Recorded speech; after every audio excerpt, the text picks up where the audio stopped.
Selamat datang di Bisa Kok, saluran yang mengangkat kisah nyata perempuan yang bangkit dari pengkhianatan dan menemukan kembali harga dirinya. Ini adalah kisah Bu Kartika, seorang istri dan ibu yang dikhianati oleh suaminya, Raka Mahendra, yang pergi ke luar negeri bersama selingkuhannya, Sekar Alpars.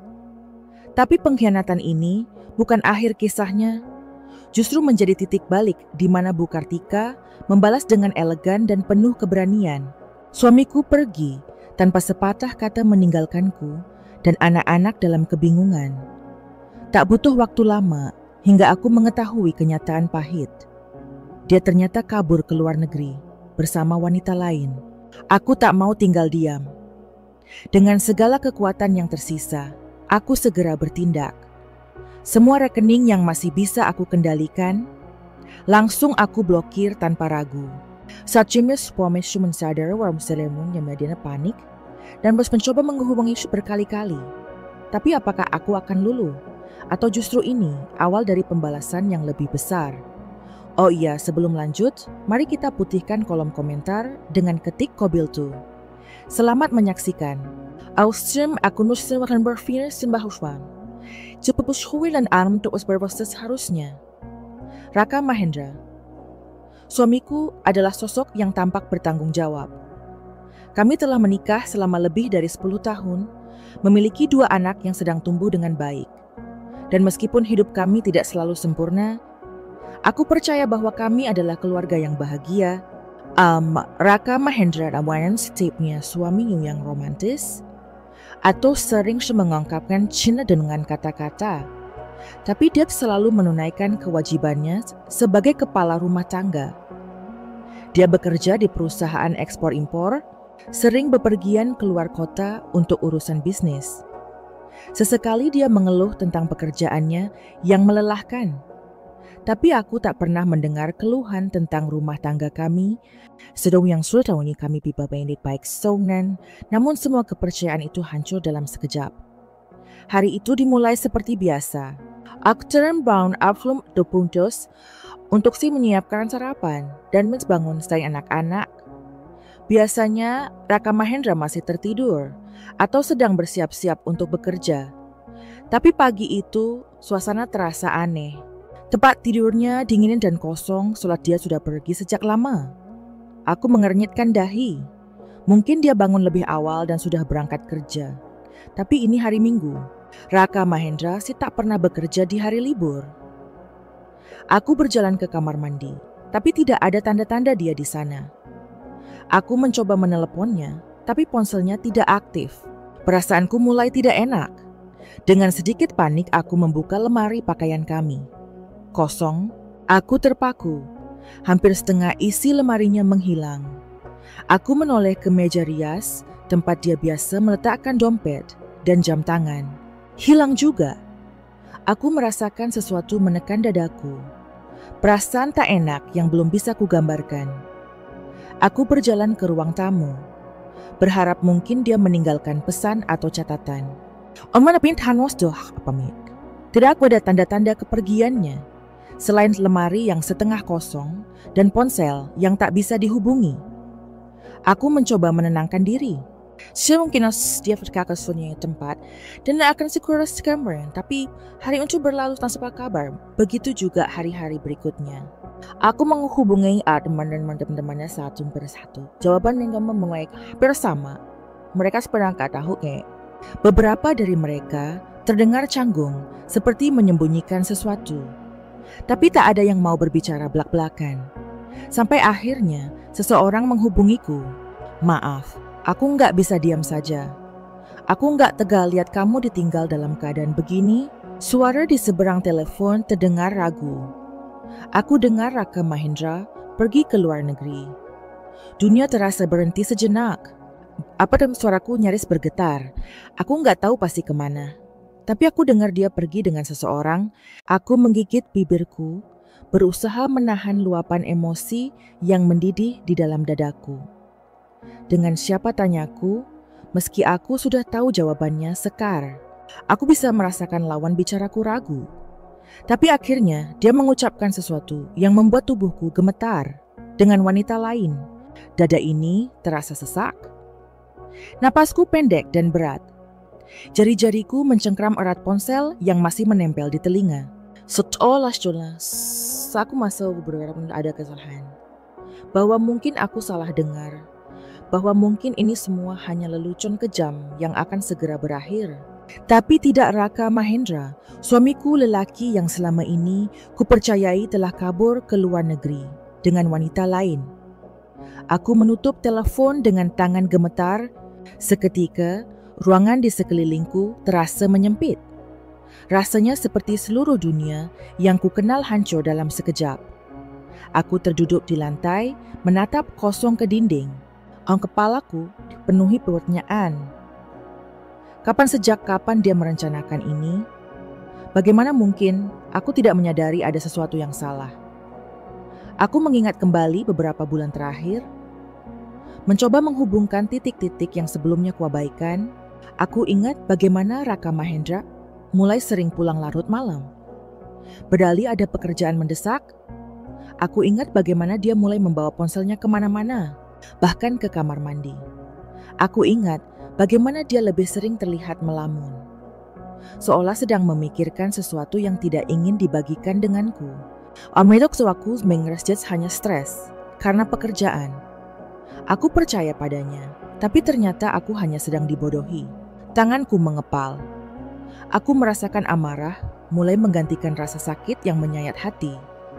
Raka Mahendra tidak hanya meninggalkanku, dia meninggalkan anak-anaknya dan lebih buruk lagi dia melakukannya tanpa sepatah kata pun, tanpa penjelasan. Setelah kami bercelu ini, padahal tidak pernah ada serum mataku merserap ke sekeliling rumah. Ini adalah tempat yang selama ini kami bangun bersama. Rumah yang seharusnya menjadi tempat penuh kebahagiaan dan kenyamanan. Tapi sekarang rumah ini terasa kosong. Aku berjalan ke kamar anak-anakku. Maksud mereka tertidur pulas. Wajah polos mereka tampak begitu damai. Mereka tidak tahu bahwa ayah mereka telah memilih pergi. Aku menggigit bibir menahan air mata. Aku tidak bisa menangis di depan mereka. Aku tak haus kuat. Aku dah duduk di tepi tempat tidur, mohon mereka mengelus ke kepala mereka satu persatu. Lalu aku bising, mesti lebih semarah sama diri mereka sendiri daripada kepada mereka. Bukartika enggak akan tinggal diam. Aku mesti nak ataupun ons. Tapi satu hal yang pasti, aku tidak akan membiarkan Raka Mahendra begitu saja pergi setelah melakukan ini padaku dan anak-anak kami. Malam itu aku pun tak bisa tidur. Pikiranku penuh dengan potongan-potongan kenangan yang kini terasa seperti lelucon kejam. Aku berbaring di tempat tidur kami, atau lebih tepatnya tempat tidurku sekarang. Karena Raka Mahendra sudah memilih pergi, pikiranku terus berputar. Bagaimana mungkin aku tidak menyadarinya? Sejak kapan dia merencanakan ini? Apa yang membuatnya tega meninggalkan keluarganya begitu saja? Aku membayangkan kembali semua kebohongan kecil yang dulu kuabaikan. Saat dia berkata, ada rapat mendadak di luar kota. Saat dia mulai sering pulang larut malam, sambil menggenggam ponselnya erat-erat, seolah menyembunyikan sesuatu. Aku memejamkan mata, tapi air mata tetap jatuh. Aku marah, aku terluka. Tapi di atas segalanya aku merasa dikhianati. Namun malam itu juga sesuatu berubah dalam diriku. Aku tidak akan menjadi wanita lemah yang hanya menangis dalam kegelapan. Aku bangkit dari tempat tidur dan berjalan ke cermin. Wajah aku terlihat pucat mata sembab. Tapi ada sesuatu dalam tatapanku yang mulai berubah.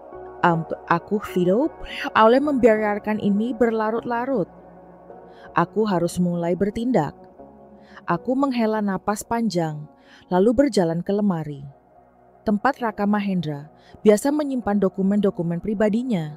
Nah, aku tahu dia cukup passionate cerobos soal hal-hal sepele cuman. Jika dia pergi peseng cuno saja, pasti ada jejak yang dia tinggalkan. Dan aku benar. Di dalam kematian aku menemukan sebuah map berisi beberapa kertas. Di antara tumpukan itu ada rekening koran yang masih atas namaku. Aku menelusuri transaksi yang tertera di sana. Beberapa minggu sebelum kepergiannya, ada beberapa transaksi yang terlihat mencurigakan. Transfer dalam jumlah besar ke rekening yang tidak ku kenal, pembelian tiket pesawat, serta pembayaran hotel di luar negeri. Jadi dia memang merencanakan ini jauh-jauh hari. Tenang aku mungkin cengkeram kertas tatuan erat. Dia pikir dia bisa kabur meninggalkanku begitu saja. Salah besar. Aku segera mengambil ponsel dan menghubungi pihak ban. Aku tahu sini sudah larut malam. Tapi aku tidak peduli. Aku harus melalui Prince George sekarang. So the one both alamat stokal. George akhirnya suruh aku putar huang awas dengan layanan pelanggan halo. Saya ingin melaporkan rekening atas nama saya. Ada aktivitas mencurigakan yang perlu segera ditindaklanjuti, kataku dengan suara tenang. Mungkin petugas di seberang sana menanggapinya dengan profesional. Aku mengikuti prosedur yang diminta. Lalu tanpa ragu dan aku meminta pembekuan rekening. Anda yakin ingin memblokir akses ke rekening ini? Tanya petugas ban. Aku tidak ragu sedikit pun. Ia lakukan sekarang juga. Aku menatap layar ponsel, menunggu konfirmasi dari pihak bank. Detik berikutnya aku mendengar kata-kata yang membuatku merasa sedikit lega. Rekening telah berhasil diblokir. Aku menutup telepon dan tersenyum tipis. Raka Mahendra pasti akan panik saat dia mencoba mengakses uangnya dan menyadari semuanya telah lenyap dari genggamannya. Ini bawa alam yang spirit watch. Aku bejel instrumen kerja di sudut kamar dan menyalakan laptop. Jika aku ingin menghadapi Raka Mahendra, aku butuh lebih banyak bukti. Aku harus menggali lebih dalam. Aku membuat emailnya, mencoba mencari petunjuk lebih lanjut. Aku tahu sebagian besar pesannya terenkripsi dengan kata sandi, tapi aku mengenalnya lebih dari siapapun. Hans Bombingilian Vance, kombinasi password yang biasa dipakai. Dan setelah beberapa percobaan, aku berhasil masuk. Aku menelusuri ratusan email mencari sesuatu yang mencurigakan. Hingga akhirnya aku menemukannya. Sebuah percakapan antara Raka Mahendra dan seseorang bernama Sekar Tanganku. Gemetar saat mengklik pesan itu. Aku mulai membaca. Aku sudah siap. Sekarang aku sudah atur semuanya. Begitu kita sampai di sana, kita mulai hidup baru. Aku gak sabar, Mas. Aku sudah bosan hidup sembunyi-sembunyi. Aku pengen kita bebas. Mataku beralih ke tanggal pesan itu. 3 hari sebelum dia pergi, aku menelan ludah. Dadaku kembali sesak. Jadi ini bukan keputusan mendadak. Ini semua sudah direncanakan. Aku menggigit bibirku, berusaha menahan emosi yang bergemuruh. Tapi yang muncul bukan lagi kesedihan, melainkan amarah. Aku ingin menangis, tapi aku juga ingin tertawa. Raka Mahendra benar-benar berpikir bisa lari dan meninggalkan semuanya. Dia pikir dia bisa berbahagia dengan wanita lain tanpa konsekuensi. Dia tidak mengenalku sebaik yang dia kira. Aku kembali fokus. Aku butuh bukti lebih kuat. Aku memlens semua email itu dan menyimpannya di drive pribadiku. Aku juga mengambil screenshot sebagai cadangan. Selesai dengan itu, aku mengambil langkah berikutnya. Menghubungi pengacara. Aku tahu ini sudah dini hari, tapi aku tidak bisa menunda lebih lama lagi. Aku mengirim pesan kepada salah satu pengacara yang direkomendasikan temanku beberapa waktu lalu. Saya butuhnya konsultasi hukum segera. Saya ingin mengajukan gugatan cerai dan menuntut hak asuh anak. Ada juga masalah keuangan yang perlu ditindaklanjuti. Bisa kita jadwalkan pertemuan besok? Aku menekan tombol kirim dan membiarkan ponselku tergeletak di meja. Aku menatap keluar jendela. Langit masih gelap. Tetapi aku merasa fajar sudah dekat. Kok untuk memekalinya sejak Raka Mahendra menghilang, aku merasakan sesuatu yang berbeda. Aku tidak lagi hanya seorang wanita yang ditinggalkan. Aku tidak lagi korban. Aku adalah seseorang yang akan bangkit. Aku menarik napas panjang dan mengembuskannya perlahan. Aku sudah menangis cukup lama. Sekarang giliran Raka Mahendra yang menangis. Aku duduk di dalam mobil dengan tangan mencengkeram setir erat. Matahari baru saja naik, tetapi hatiku sudah mendidih dengan berbagai emosi. Rovechaniar stainless awal dari balasanku. Sejak tadi malam, aku mengumpulkan segala bukti yang kubutuhkan. Rekening yang masih atas namaku sudah diblokir. Aku sudah menyiapkan semua transaksi mencurigakan yang ditemukan di rekening koran. Percakapan mesra antara Raka Mahendra dan selingkuhannya, hingga semua bukti yang menunjukkan bahwa dia telah melakukan pengkhianatan sebelum meninggalkanku. Aku tidak akan membiarkan dia lolos dengan mudah. Ponselku bergetar. Kau aku Feli Lake Live dat Milif Mars on dari arba pengacaraku. Saya sudah menyiapkan berkas awal untuk pengajuan gugatan cerai dan tuntutan hak asuh anak. Kita bisa membahasnya lebih lanjut di kantor saya hari ini. Aku menarik napas. Dalam langkah pertama sudah dimulai. Mobilku melaju menuju kantor pengacara. Di menuju ruangannya, kamu duduk berhadapan dengan seorang wanita parubaya yang terlihat tegas dan berwibawa. Matanya menatapku penuh simpati. Tapi aku tidak butuh belas kasihan. Aku hanya butuh keadilan. Jadi apa yang ingin Anda lakukan? Tanyanya setelah aku menceritakan semuanya. Aku menatapnya dengan mata yang penuh tekad. Aku ingin memastikan Raka Mahendra tidak punya celah untuk kembali.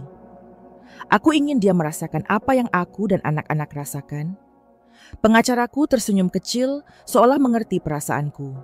Dia funapa menjelaskan langkah-langkah yang bisa kami ambil. Gugatan cerai segera diajukan dan aku akan menuntut hak asuh penuh atas anak-anak. Dengan semua bukti yang aku miliki, kemungkinan menang sangat besar. Tuntutan finansial juga disiapkan. Raka Mahendra masih menggunakan namaku dalam banyak transaksi, dan itu bisa menjadi dasar untuk menuntut ganti rugi. Aku bisa membawa kasus ini karena hukum, terutama karena dia meninggalkan keluarga tanpa tanggung jawab dan mencoba melarikan diri dari kewajibannya. Aku mendengarkan semuanya dengan saksama. Setiap kata yang keluar dari mulut pengacaraku semakin memperkuat keyakinanku bahwa aku melakukan hal yang benar. Setelah menandatangani beberapa dokumen awal, aku meninggalkan kantor pengacara dengan perasaan yang sedikit lebih ringan. Tapi hari ini bersama masuk melesej. Aku duduk di dalam mobil menatap ponselku. Aku tahu Raka Mahendra masih belum menyadari apa yang sedang terjadi. Demi semakin halimau mensenseres kebebasannya di negeri. Orang berpikir bahwa dia bisa hidup dengan tenang tanpa aku dan anak-anaknya. Aku tersenyum dingin, waktunya membuat dia panik. Aku membuat aplikasi perbankan dan mencoba masuk rekening yang tadi malam sudah aku bekukan. Seperti yang kuduga, ada banyak percobaan login yang gagal. Raka Mahendra sudah mulai sadar. Tiba-tiba ponselku berdering. Nomor tak dikenal. Aku tahu ini dia. Aku membiarkannya berdering sejenak sebelum akhirnya mengangkat dengan suara datar. Halo astaga, akhirnya kamu angkat? Kenapa kamu blokir rekening kita? Suara Raka Mahendra terdengar panik. Aku tersenyum tipis. Kita sejak kapan ini masih? Kita Raka Mahendra. Dia terdiam sesaat. Lalu suaranya melemah. Aku bisa jelasin semuanya. Aku tertawa kecil, tanpa emosi. Jelaskan apa? Bahwa kamu kabur ke luar negeri dengan wanita lain. Bahwa kamu meninggalkan aku dan anak-anak tanpa sepatah kata pun. Bahwa kamu pikir aku akan diam saja, sementara kamu menggunakan namaku untuk transaksi busukmu. Aku nggak ada niat jahat. Aku cuma butuh waktu dan aku memotongnya. Waktu untuk apa? Untuk menghabiskan uangku bersama perempuan itu. Atau waktu untuk memastikan aku dan anak-anak menderita lebih lama. Suara di seberang telepon semakin putus asa. Aku nggak sengaja. Aku bingung. Aku salah. Aku nyesel tolong. Aku menekan bibirku, menahan amarah yang mendidih. Jadi semua Abu Marin dia hanya peduli pada uang. Aku menarik napas panjang. lalu berkata dengan nada dingin, "Itu bukan urusanku. Aku nggak bisa bertahan di sini kalau nggak ada uang. Aku bisa diusir dari hotel. Bagus, dia terdiam. Aku melanjutkan dengan suara yang lebih tegas. Kalau kamu benar-benar mau pulang, silakan cari jalan sendiri. Aku nggak akan mengirim sepeser pun untukmu. Aku mohon." Aku menutup telepon, tanganku bergemetar. Karena itu takut. Tapi kadang setelah campuran kemarahan dan kepuasan Raka Mahendra panik. Raka Mahendra takut. Dia pikir aku akan menangis dan menunggunya kembali dengan tangan terbuka. Dan dia pikir aku masih wanita yang bisa dia permainkan. Salah besar. Aku memejamkan mata sejenak, membiarkan semua emosi itu tenggelam. Lalu aku membuka mataku kembali dengan tekad yang lebih kuat. Aku melempar ponsel ke meja dengan napas yang masih memburu. Aku bisa membayangkan wajah Raka Mahendra saat ini. Panik, putus asa, dan kehilangan arah. Dia pantas mendapatkannya. Aku berdiri di depan jendela, menatap langit yang mulai gelap. Sudah beberapa hari sejak aku mengambil langkah pertama untuk membalikan keadaan rekeningnya, telah diblokir gugatan cerai, sedang diproses, dan aku sudah mengumpulkan semua bukti untuk memastikan aku dan anak-anakku mendapatkan hak kami. Namun aku tahu ini belum selesai. Ponselku bergetar lagi. Nomor tak dikenal. Aku sudah tahu siapa. Aku membiarkannya berdering tanpa berniat menjawab. Lalu ada pesan masuk, "Tolong jawab." Aku putar bicara. Aku kehabisan uang. Aku nggak tahu harus gimana. Aku tersenyum sinis. Dulu aku yang selalu cemas saat dia menghilang tanpa kabar. Dulu aku yang selalu menunggu kepulangannya dengan hati yang penuh harapan. Sekarang, biar dia merasakan sendiri bagaimana rasanya ditinggalkan tanpa jawaban. Aku membiarkan pesan itu tanpa balasan. Keesokan harinya, aku sedang di dapur menyiapkan sarapan untuk anak-anakku ketika ponselku kembali berdering. Kali ini sebuah nomor asing. Aku mengangkatnya tanpa berpikir panjang. "Halo?" Suara di seberang terdengar tegang. "Bu, maaf mengganggu. Saya dari manajemen hotel tempat suami Anda menginap. Dia meminta saya nak menghubungi Anda." Aku semiringkan kepala. Kenapa dia tidak menghubungi saya sendiri? Petugas itu terdengar ragu. Dia bilang, "Anda tidak menjawab teleponnya." Aku menyeringai kecil. Lalu kenapa dia minta Anda menelpon saya? Ada jeda sejenak sebelum petugas itu melanjutkan. Suaranya sedikit lebih tegas. "Suami Anda menunggak pembayaran selama beberapa hari terakhir.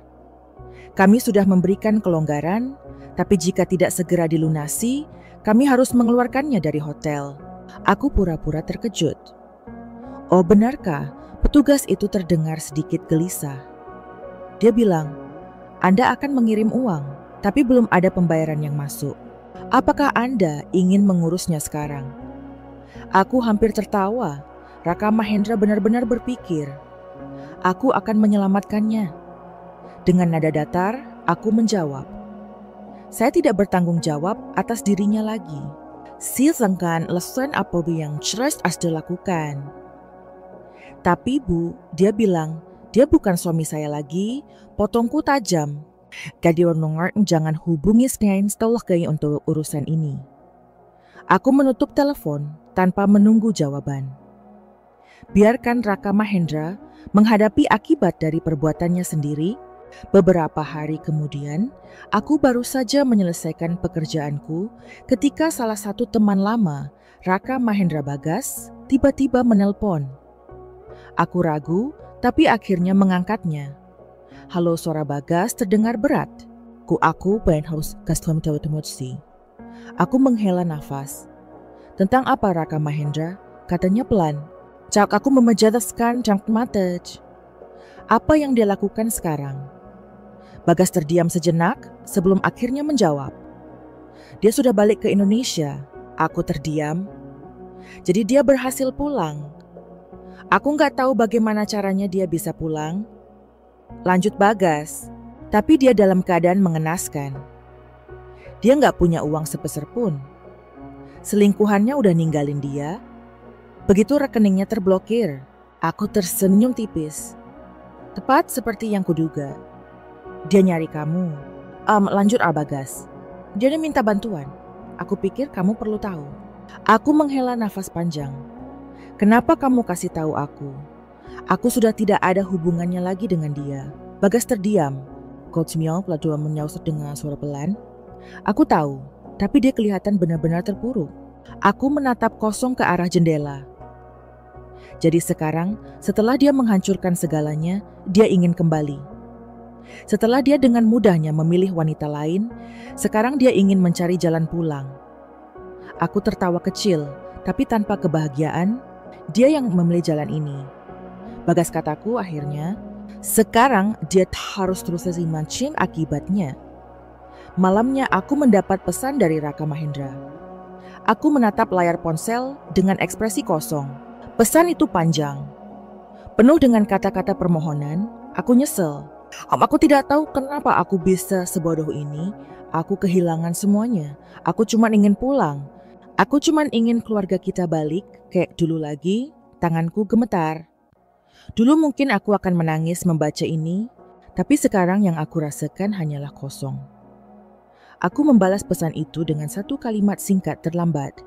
Lepas start di ponselku. Aku menatap diriku sendiri di cermin perempuan yang ada di sana, bukan lagi wanita yang lemah. Bukan lagi seseorang teman yang bisa dipermainkan. Aku telah melewati badai. Aku telah merasakan kehancuran. Sinar sekolah giliran Raka Mahendra yang merasakannya. Malam terasa lebih tenang dari biasanya. Aku duduk di ruang tamu menikmati secangkir teh hangat. Osenawanya Naksunas udah tidur. Dan untuk pertama kalinya dalam beberapa minggu terakhir, aku merasa damai. Tidak ada panggilan telepon penuh kepanikan dari Raka Mahendra. Awalnya sudah tempat pos atau drum dari seorang yang dulu kupikir senomnol suami dan ayah dari anak-anakku. Namun ketenangan itu tidak bertahan lama. Tok tok tok, suara ketukan di pintu terdengar keras. Terburu-buru, aku menoleh ke arah pintu. Kualis berkerus, sudah hampir tengah malam. Siapa yang datang selarut ini? Aku bangkit perlahan, berjalan mendekat. Begitu aku mengintip dari celah jendela, tubuhku membeku. Raka Mahendra aku tidak membukakan pintu, aku hanya berdiri diam, menatap pria yang pernah menjadi suamiku. Itu berdiri dengan wajah penuh keputusasaan, dia terlihat kacau, pakaiannya kusut. Rambutnya berantakan dan wajahnya penuh dengan kelelahan. Aku bisa melihat bayangan lingkar hitam di matanya. Mungkin karena kurang tidur atau karena beban yang dia tanggung. Dia mengetuk lagi. Kali ini lebih pelan. Sekar, tolong buka pintunya. Aku memejamkan mata menarik napas panjang lalu menguatkan hatiku. Aku membuka pintu tapi hanya sedikit. Cukup untuk melihat wajahnya lebih jelas, tapi tidak cukup untuk memberinya celah masuk. Apa yang kamu lakukan di sini? Tanyaku dengan suara dingin. Matanya langsung berkaca-kaca. Aku enggak punya tempat lain.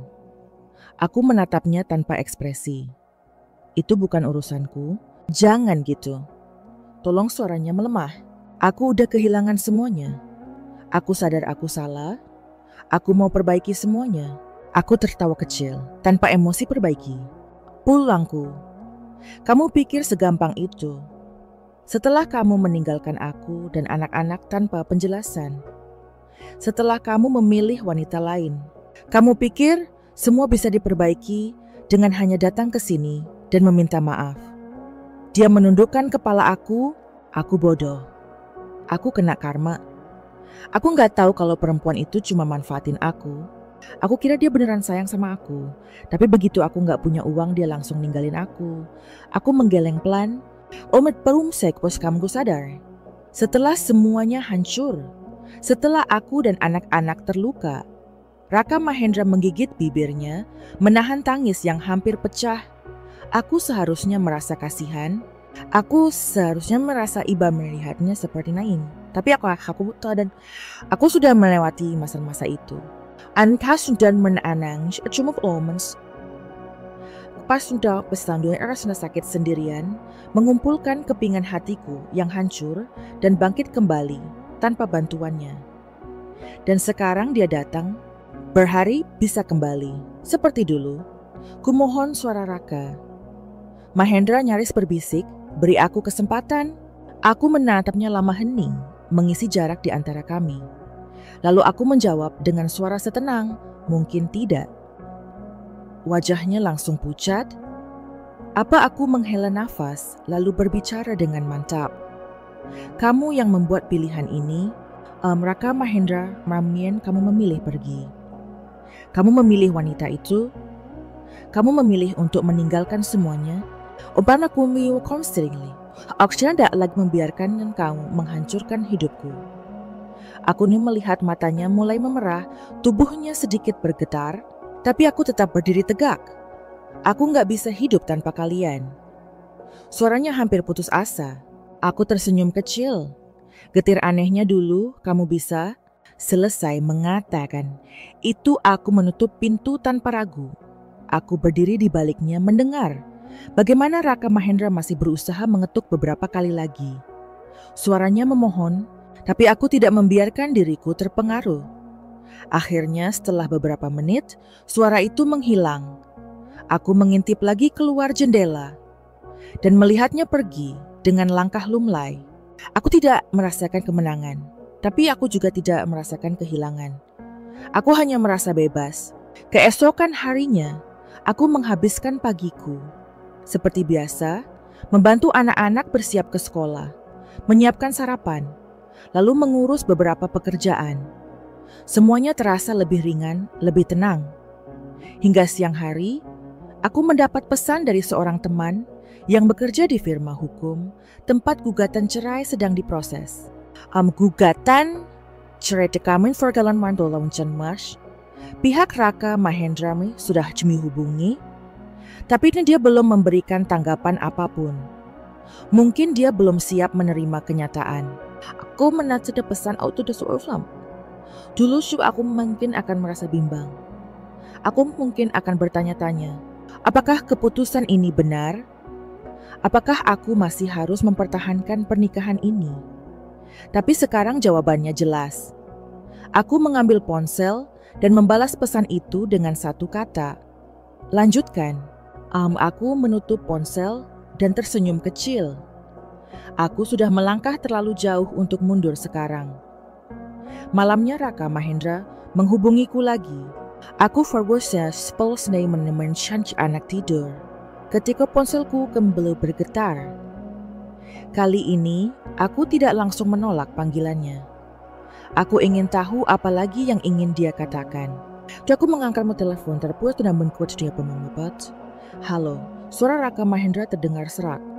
Aku tetap diam. Aku cuma mau bilang, aku ngerti sekarang. Aku ngerti kalau aku udah benar-benar kehilangan kamu. Aku menghela nafas pelan. Kamu sudah sadar. Akhirnya dia tertawa kecil, tapi terdengar pahit. Ya, tapi tetap lambat. Kan aku tidak menjawab Henning. Lalu dia melanjutkan. Aku gak akan ganggu kamu lagi. Aku cuma mau bilang kalau aku nyesel. Game suanggo sedikit, meskipun jelas dan dia bisa melihatnya dia bagus. Lalu aku menutup telepon tanpa menangis, tanpa ragu.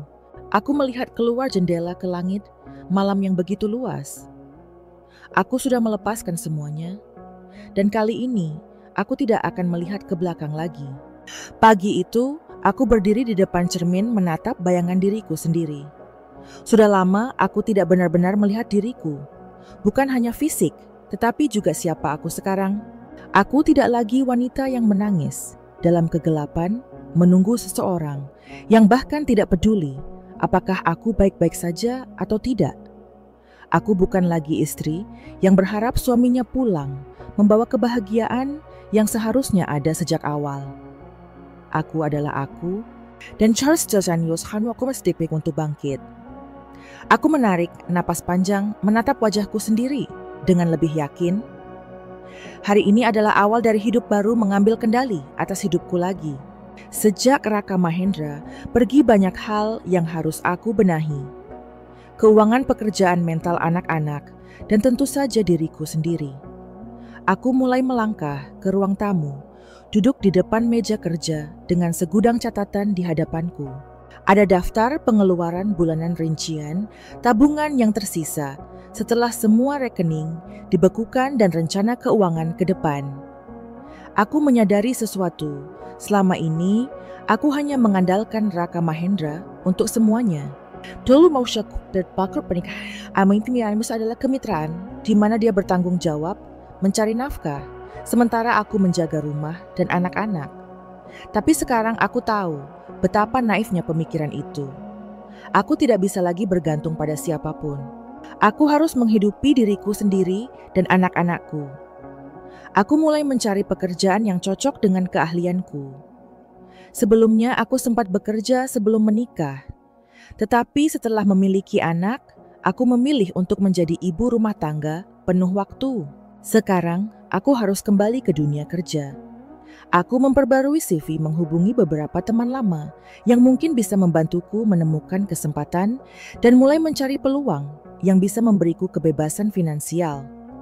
Tidak butuh waktu lama sebelum aku mendapatkan beberapa panggilan wawancara. Salah satunya dari perusahaan yang cukup besar. Ini langkah besar. Aku merasa gugup, tetapi aku tahu aku harus mencobanya. Aku harus menata hidupku dari nol lagi, menata kembali hidup anak-anakku. Setelah Raka Mahendra pergi, anak-anak tidak banyak bertanya. Mereka mungkin belum sepenuhnya memahami apa yang terjadi, tetapi mereka tahu ada sesuatu yang berubah. Ayah, enggak pulang lagi? Tanya putraku suatu malam saat aku sedang menyiapkan makan malam. Aku terdiam, mencoba mencari jawaban yang tepat. Aku tidak niat berbohong, tapi aku juga tidak ingin menyakiti mereka lebih dalam. Ayah sudah memilih jalannya sendiri, kataku akhirnya. Sekarang ibu akan menjaga kalian. Oh, kita akan baik-baik saja. Aku melihat wajah mereka yang masih polos, dan aku merasa bersalah. Mereka tidak pantas mengalami ini. Aku mulai lebih mengasah waktu bersama mereka. Aku memastikan mereka tetap merasa dicintai, tetap merasa aman. Kami melakukan hal-hal kecil yang dulu sering kami lewatkan, menonton film bersama, memasak makanan favorit mereka, dan hanya berbicara tentang hari-hari mereka. Mereka tahu bahwa meskipun keadaan berubah, cinta ibu mereka tetap ada. Menghadapi kenyataan bahwa aku bisa hidup tanpa Raka Mahendra. Beberapa minggu berlalu dan aku menyadari sesuatu yang mengejutkan. Aku baik-baik saja tanpa Raka Mahendra. Bahkan aku merasa lebih tenang. Tidak ada lagi kecemasan saat dia pulang terlambat. Tidak ada lagi perasaan sakit saat melihatnya sibuk dengan ponselnya. Tidak ada lagi kekecewaan karena berharap sesuatu yang tidak pernah ada. Aku bisa tertawa lagi. Aku bisa menikmati hidupku dengan lebih ringan. Aku mulai membaca lebih banyak buku, sesuatu yang dulu sulit kulakukan karena sibuk mengurus rumah tangga. Aku mulai mencoba hal-hal baru, termasuk hobi yang dulu kutinggalkan karena terlalu fokus pada pernikahan yang ternyata hanya sepihak. Aku serasa lebih bebas. Aku menyadari bahwa selama ini aku hidup dalam bayang-bayang seseorang yang bahkan tidak pernah benar-benar melihatku. Sekarang aku hidup untuk diriku sendiri. Watmat Raka Mahendra datang lagi, aku pikir semuanya sudah selesai. Aku pikir aku tidak perlu berurusan dengan Raka Mahendra lagi. Tapi ternyata dia belum menyerah. Suatu sore, ketika aku sedang bekerja di meja ruang tamu, ada ketukan di pintu, tok tok tok. Aku menghela nafas panjang sebelum berjalan ke pintu. Aku jam sedenin. On for this nam coba orang yang sudah tidak asing lagi, Raka Mahendra. Dia terlihat lebih rapi daripada terakhir kali aku melihatnya. Tapi masih dengan ekspresi yang sama, tatapan penuh penyesalan. Aku menatapnya dingin. Apalagi, dia menggigit bibirnya seolah mencoba menyusun kata-kata yang tepat. Aku cuma mau bicara. Kamu selipat tangan di dada. Kita sudah tidak punya hal untuk dibicarakan. Dia menghela nafas. Aku tahu aku sudah terlambat. Aku tahu aku gak punya hak untuk meminta apa-apa lagi. Tapi aku cuma mau tahu Apa masih ada sedikit ruang untukku? Aku tertawa kecil, ironis. Raka Mahendra, kataku pelan tapi tegas. Dulu aku menunggumu, aku berharap kamu pulang. Aku menangis bertanya-tanya, apa aku kurang baik untukmu? Tapi sekarang aku menatap matanya. Sekarang aku sadar aku tidak kekurangan apapun. Aku hanya memberikan hatiku pada orang yang salah. Raka Mahendra menunduk wajahnya terlihat penuh penyesalan. Aku cuma ingin bilang, aku bangga melihat kamu bisa berdiri sendiri sekarang. Katanya pelan. Aku tersenyum tipis. Aku juga.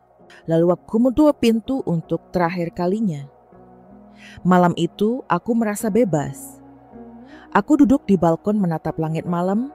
Aku bersenari. Napas panjang membiarkan udara segar memenuhi paru-paruku. Aku tahu mulai sekarang aku akan baik-baik saja. Tidak ada lagi bayang-bayang masa lalu. Benar dan ada lagi keraguan atau persenian apakah aku bisa bertahan.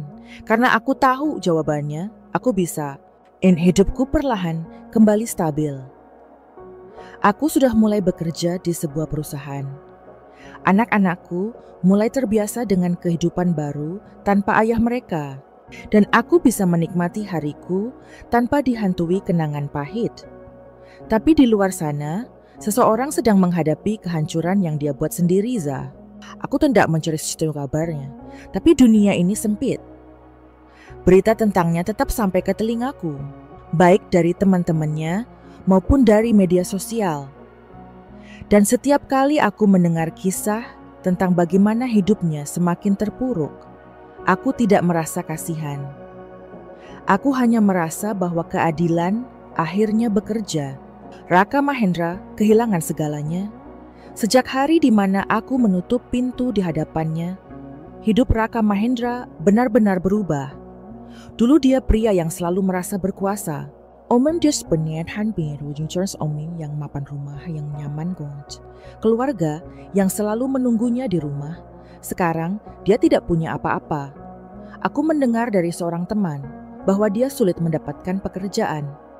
Reputasinya di dunia kerja hancur setelah kepergiannya ke luar negeri diketahui oleh banyak orang. Banyak perusahaan yang enggan menerimanya karena tahu dia meninggalkan pekerjaannya tanpa pemberitahuan. Uang yang dia miliki sudah habis, terutama setelah selingkuhannya meninggalkannya tanpa ampun. Begitu dia tidak bisa lagi memberinya kehidupan mewah. Dia sedang lagi daging hotel berbintang. Dan tidak ada lagi kehidupan bebas yang dia impikan. Sekarang dia hanya seorang pria yang terlunta-lunta mencari kesempatan untuk bangkit. Tapi tidak ada yang percaya padanya lagi. Dan dia mencoba meminta tolongan. Tapi sambil mencelaknya, aku sudah hanya satu-satunya orang yang dia hianati. Banyak temannya juga merasa kecewa karena Raka Mahendra memanfaatkan mereka selama ini. Beberapa minggu yang lalu, dia mencoba meminta bantuan ke salah satu sahabat lamanya. Bagas orang yang dulu pernah memberitahuku bahwa Raka Mahendra sudah kembali ke Indonesia. Tapi jawabannya, maaf Za, aku nggak bisa bantu. Aku udah lihat sendiri gimana kamu memperlakukan istri dan anak-anakmu. Manusia sekarang kamu harus hadapi ini sendiri. Dulu Raka Mahendra punya banyak teman.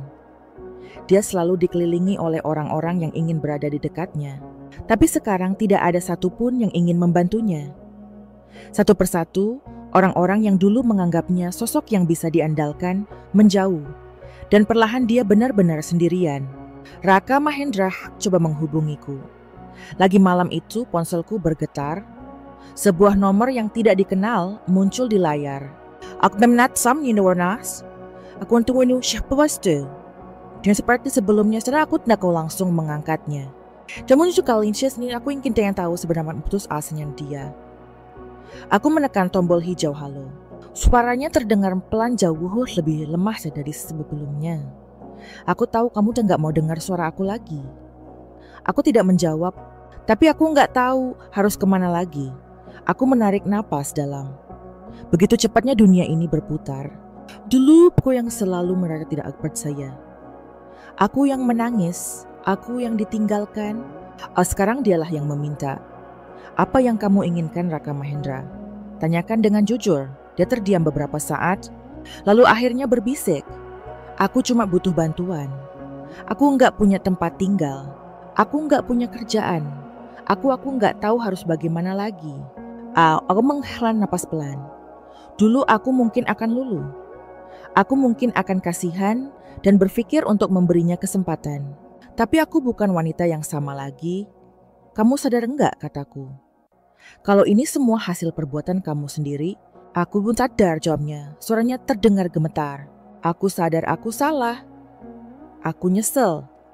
Aku tersenyum sinis. Tapi kamu enggak nyesel waktu kamu ninggalin aku dan anak-anak, kan? Sekar. Aku melanjutkan. Waktu kamu jalan-jalan di luar negeri, menikmati hidup dengan selingkuhanmu. Kamu enggak kepikiran bagaimana aku dan anak-anak bertahan, kan? Aku bisa mendengar suara napasnya yang berat. Aku benar-benar minta maaf. Aku menggeleng meskipun dia tidak bisa melihatnya. Karma datang lebih cepat dari yang kamu kira, ya. Dia tidak menjawab. Aku menatap keluar jendela ke langit malam yang terasa lebih luas dari sebelumnya. Aku enggak punya dendam lagi. Raka Mahendra, kataku, akhirnya. Tapi aku juga enggak punya alasan untuk membantu kamu. Aku bisa mendengar suaranya mulai bergetar. Aku enggak bisa hidup kayak gini. Aku menutup mataku sejenak lalu menjawab, itu bukan urusanku. Lalu aku menekan tombol merah memutus panggilan itu untuk terakhir kalinya. Aku tidak merasa bersalah.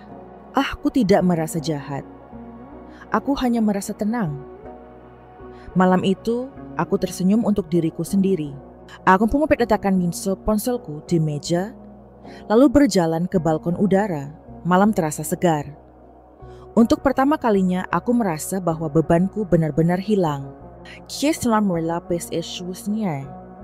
Dendam, amarah, kesedihan, semuanya sudah pergi. Aku tidak butuh balas dendam yang kejam. Dengan tanganku sendiri. Dunia sudah berasurasnya untukku. Dan sekarang aku bisa menjalani hidupku tanpa rasa sakit lagi. Hidup terus berjalan. Hari-hariku kini terasa lebih ringan. Seolah beban yang selama ini menahanku sudah benar-benar menghilang. Aku bekerja mengurus anak-anak. Dan untuk pertama kalinya, dalam waktu yang lama, aku merasa damai. Namun dunia luar masih bercerita tentang seseorang yang kini sedang berusaha merangkak dari kehancurannya sendiri. Aku tidak mencari tahu tentangnya, tetapi seperti sebelumnya, berita tentangnya tetap sampai ke telingaku. Dan yang ku dengar, dia masih mencoba memperbaiki hidupnya, tapi semuanya berakhir dengan kegagalan. Raka Mahendra mencoba mencari pekerjaan, tapi ditolak di mana-mana. Salah satu temanku yang bekerja di dunia korporat bercerita bahwa Raka Mahendra sedang berusaha mencari pekerjaan. Dia mengajukan lamaran ke berbagai perusahaan, mencoba mendapatkan posisi yang layak. Reputasinya sudah hancur. Setelah meninggalkan pekerjaannya tanpa pemberitahuan dan kabur ke luar negeri, nama Raka Mahendra sudah masuk dalam daftar hitam di banyak tempat. Tidak ada perusahaan besar yang mau menerima seseorang yang pernah meninggalkan tanggung jawabnya begitu saja.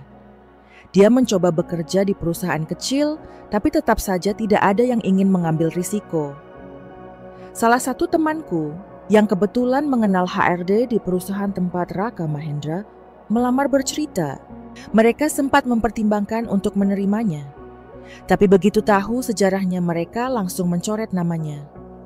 Aku tidak terkejut, kehidupan ini seperti roda yang berputar. Dan sekarang Raka Mahendra sedang berada di bawah. Dia mencoba meminjam uang, tapi mana ada yang mau membantu.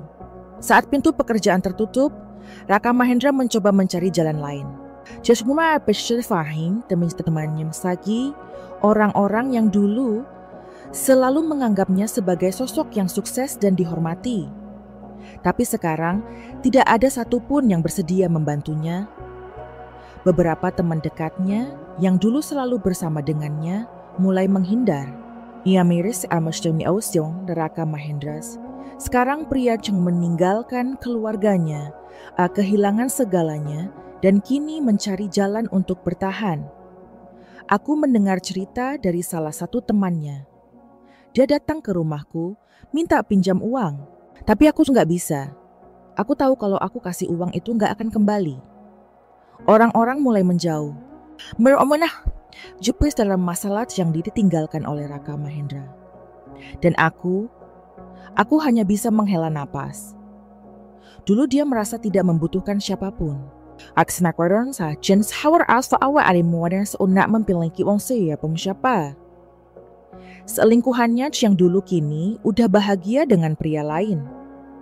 Satu fakta yang lebih menyakitkan lagi untuk Raka Mahendra adalah bahwa wanita yang dulu dia pilih kini sudah bersama pria lain. Aku tidak pernah ingin mencari tahu tentang perempuan itu. Dia bukan urusanku, tapi entah bagaimana informasi itu tetap sampai kepadaku. Ternyata tak lama setelah Raka Mahendra kehabisan uang dan kehidupannya runtuh, wanita itu langsung berpindah ke pria lain, seorang lelaki kaya yang bisa memberinya kehidupan yang lebih baik. Raka Mahendra benar-benar ditinggalkan sendirian.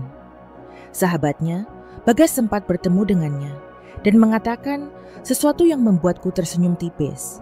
Raka Mahendra kelihatan lebih tua, lebih kurus. Dia benar-benar kehilangan segalanya. Dan dia tahu bahwa dia sudah tidak bisa kembali ke masa lalu.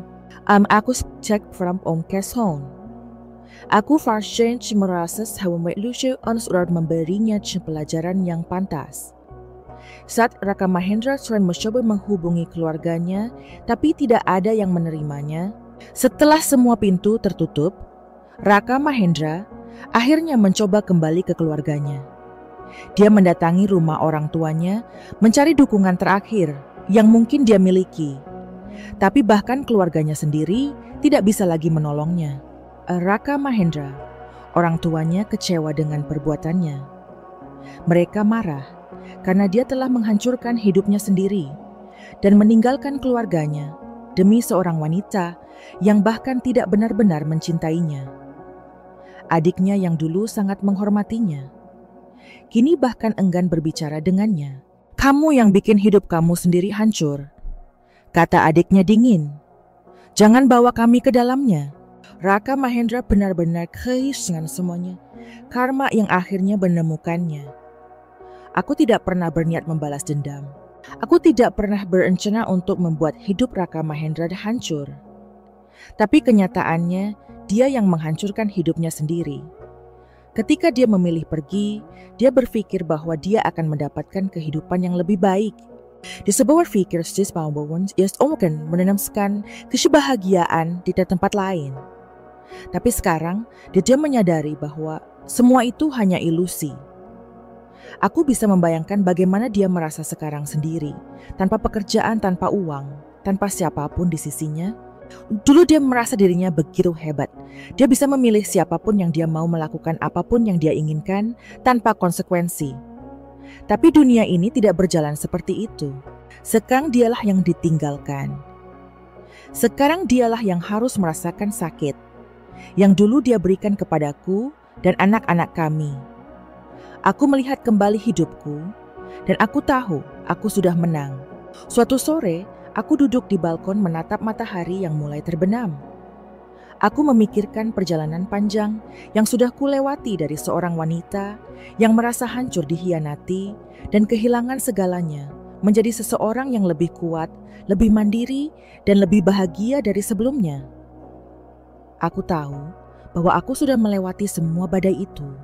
Dan yang lebih penting, aku tuh tidak lagi peduli dengan Raka Mahendra. Dulu aku ingin dia menderita. Aku ingin dia merasakan bagaimana rasanya ditinggalkan. Wapisek rang amaku. Tak butuh mendewi Steinshen, aku tidak akan butuh pengakuannya, penyesalannya, atau permintaan maafnya. Aku sudah selesai dengan dia. Aku mengambil napas dalam dan menghembuskannya. Perlahan hidupku tidak lagi tentang dia. Sekarang hidupku adalah tentang aku. Dan itu sudah lebih dari cukup. Sudah berbulan-bulan sejak terakhir kali aku mendengar nama Raka Mahendra disebut di hadapanku. Awalnya aku masih sering mendengar kabarnya dari teman-teman, atau sekadar melihat namanya muncul di layar ponsel saat dia mencoba menghubungiku. Tapi seorang wangsa mana itu sinang ada lagi. Mungkin akhirnya dia sadar bahwa tidak ada lagi tempat untuknya di hidupku. Dan aku tidak peduli. Dulu aku berpikir bahwa melupakan seseorang yang pernah begitu berharga dalam hidupku adalah hal yang mustahil. Tapi kenyataannya, waktu dan kebahagiaan adalah dua hal yang bisa menyembuhkan segalanya. Aku menikmati hidupku seperti yang seharusnya. Hari-hariku kini dipenuhi dengan hal-hal yang dulu tidak pernah bisa kulakukan saat masih bersamanya. Aku bangun pagi dengan perasaan ringan, bukan dengan rasa cemas. Apakah suamiku akan pulang tepat waktu atau tidak? Aku bisa menikmati secangkir kopi tanpa harus mendengar suara Raka Mahendra yang mengeluh tentang pekerjaannya. Aku bisa menghabiskan waktu bersama anak-anakku tanpa harus memikirkan drama rumah tangga yang melelahkan. Aku mulai melakukan lebih banyak hal yang dulu aku tinggalkan. Aku kembali membaca buku yang kusuka. Aku mulai menulis jurnal, menuangkan semua pikiranku dalam kata-kata. Aku bahkan mendaftar kelas memasak, bukan karena aku harus, tetapi karena aku ingin. Aku pergi ke tempat-tempat yang dulu hanya bisa kulihat dari layar ponsel, menikmati momen-momen kecil yang selama ini terabaikan. Dan yang paling penting, aku tidak merasa kesesakan. Aku bahagia. Anak-anakku juga lebih bahagia. Aku pernah berpikir bahwa tanpa ayah mereka, anak-anakku akan kehilangan pegangan. Aku takut mereka akan bertanya-tanya, merasa ditinggalkan, atau bahkan menyalahkan diri sendiri atas perpisahan ini. Tapi ternyata mereka lebih kuat dari yang aku bayangkan. Saya masih ingat suatu malam ketika saya sedang membaca buku di ruang tamu, lalu tiba-tiba anak sulung saya duduk di sebelah saya dan bertanya, "Bu Kartika terlihat lebih bahagia sekarang." Aku memandangnya sedikit terkejut. Waktu saya bertanya sambil tersenyum, dia mengangguk. "Iya dulu, Bu. Kartika sering kelihatan capek, sering sedih. Sekarang Bu Kartika lebih sering ketawa." Aku menatap anakku lama sejenak. Aku merasa terharu. Bukan hanya karena aku akhirnya bisa tersenyum lagi, tapi juga karena anak-anakku melihat perubahan itu. Mereka pun merasakan kedamaian yang dulu tidak pernah ada. Tanpa disadari kami telah melewati semua ini bersama. Kami secara dalam kehilangan form apapun. Kami justru menemukan sesuatu yang lebih baik. Aku belajar bahwa aku tidak butuh Reza untuk merasa lengkap. Ada satu hal yang akhirnya aku menyadari setelah semua ini. Aku tidak pernah kekurangan apapun. Selama ini aku berpikir bahwa Reza adalah bagian dari hidupku yang tidak tergantikan. Aku percaya bahwa tanpanya aku akan kehilangan arah, merasa kosong, dan sulit untuk melanjutkan hidup. Tapi aku salah. Aku bukan wanita yang lemah. Aku bukan yang sedang yang dannya bergantung pada dan pria untuk merasa berharga. Aku bisa berdiri sendiri. Aku tidak butuh cinta yang beracun, hubungan yang penuh kebohongan, atau seseorang yang hanya hadir ketika semuanya baik-baik saja, tetapi menghilang ketika keadaan menjadi sulit. Aku lebih baik tanpa dia. Aku bertemu dengan versi diriku yang baru. Suatu hari, aku duduk di depan cermin dan melihat diriku sendiri. Aku tidak melihat wanita yang sama seperti beberapa bulan yang lalu. Aku tidak lagi melihat seseorang yang rapuh, yang dikhianati, yang merasa dirinya tidak cukup baik. Dan aku melihat seorang wanita yang kuat. Seorang ibu yang bisa mengurus anak-anaknya sendiri. Seorang pekerja yang mampu mencari nafkah tanpa bergantung pada siapapun. Seorang manusia yang akhirnya bisa mencintai dirinya sendiri tanpa syarat. Aku tersenyum. Akhirnya aku mengenal diriku sendiri. Saat Raka Mahendra ada mencukup menghubungiku, untuk terakhir kalinya aku pikir dia sudah menyerah. Tapi ternyata dia masih mencoba. Suatu malam ketika aku sedang bersiap untuk tidur, ponselku bergetar. Nomor tak dikenal. Aku tidak perlu bertanya siapa itu. Aku tahu Aku menatap layar ponsel cukup lama lalu, memutuskan untuk mengangkatnya. Bukan karena aku masih peduli, tetapi karena aku ingin mendengar kalimat terakhir yang akan dia ucapkan. Halo, cekataku, mana suara datar. Suara di seberang terdengar pelan lebih lemah dari sebelumnya. Ini aku diam. Aku cuma mau bilang, suaranya terdengar ragu. Aku nyesel, aku tetap diam. Aku tahu aku udah kehilangan segalanya. Aku tahu aku nggak kebasti kembali. Tapi aku cuma mau bilang, kalau aku benar-benar minta maaf. Aku menarik napas pelan. Dulu aku semungshir aku nemah ingat kacing kalau ini. Aku mau kalian merasa lega, berpikir bahwa setidaknya dia menyadari kesalahannya. Tapi sekarang aku tidak membutuhkan permintaan maafnya. Aku tuh sedang membutuhkan validasi dari seseorang yang telah mengencurnya. Aku sudah berdamai dengan semuanya. Aku sudah bahagia tanpa dia. Aku menusmat terlalu menjawab dengan suara yang tenang baik. Lalu tanpa menunggu jawaban aku menekan tombol akhiri panggilan. Aku tidak akan menunggu dia lagi. Aku akan membiarkan dia masuk ke dalam hidupku lagi.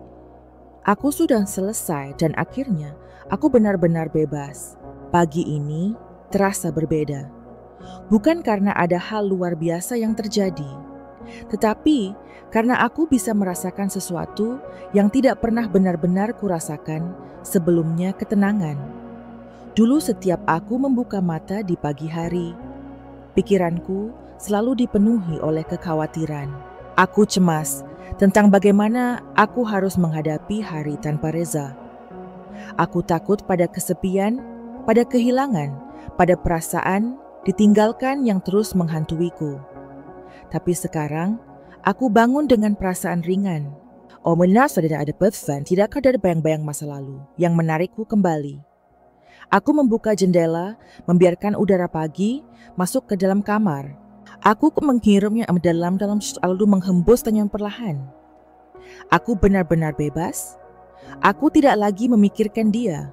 Aku tidak lagi bertahan dengan bagaimana itu hidupnya sekarang. Aku tidak lagi merasa butuh balas dendam atau pembuktian apapun. Aku sudah menang. Bukan karena dia jatuh, bukan karena dia yang kehilangan segalanya nih. Tapi karena aku berhasil berdiri kembali. Aku berhasil membangun hidupku sendiri. Aku berhasil menjadi seseorang yang lebih kuat, lebih mandiri, dan lebih bahagia dari sebelumnya.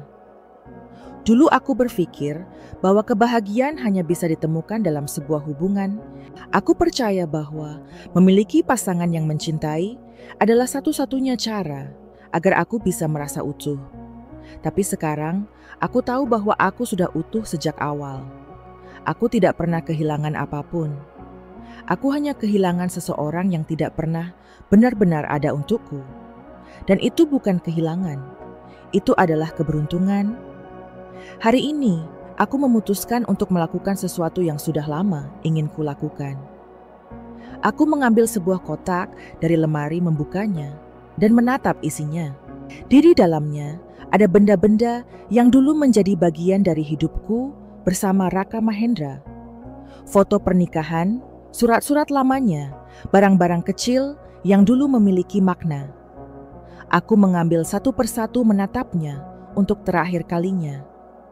Lalu tanpa ragu, aku memasukkan semuanya ke dalam sebuah kantong besar. Aku melangkah keluar rumah dan membuang kantong itu ke tempat sampah. Aku tidak lagi butuh kenangan itu. Aku tidak lagi ingin menyimpan jejak dari seseorang yang telah memilih untuk pergi. Aku melangkah kembali ke dalam rumah, menutup pintu dan tersenyum kecil. Akhirnya aku benar-benar selesai. Hari-hari ke depan tidak akan mudah. Aku tahu itu. Tapi aku siap. Aku siap untuk hidup dengan caraku sendiri. Aku siap untuk menjalani hari tanpa rasa takut atau cemas. Aku siap untuk menghadapi dunia dengan keyakinan bahwa aku cukup. Aku cukup untuk diriku sendiri. Aku cukup untuk anak-anakku. Oh, cuma untuk menafkahi cukup yang baru. Aku terus butuh seseorang untuk melengkapi kebahagiaanku. karena aku sudah menemukannya sendiri. Aku adalah pemenang dalam hidupku sendiri. Aku memilih diriku. Aku memilih kebebasanku, dan saya memilih untuk tidak melihat ke belakang. Saya melangkah maju, menuju hari esok yang lebih cerah, menuju masa depan yang lebih baik. Tanpa reza, tanpa penyesalan. Hanya aku, dan itu sudah lebih dari cukup. Akhirnya aku benar-benar bahagia. Bu Kartika tidak menghancurkan hidup Raka Mahendra. Dia hanya berdiri tegak dan membiarkan kehidupan mengajarkan suaminya arti kehilangan. Inilah kisah bahwa balas dendam tidak selalu harus keras, cukup dengan memilih diri sendiri dan melangkah ke depan. Jangan lupa like, komen, dan subscribe ke Bisa Kokstong. Tempat di mana setiap luka berubah menjadi kekuatan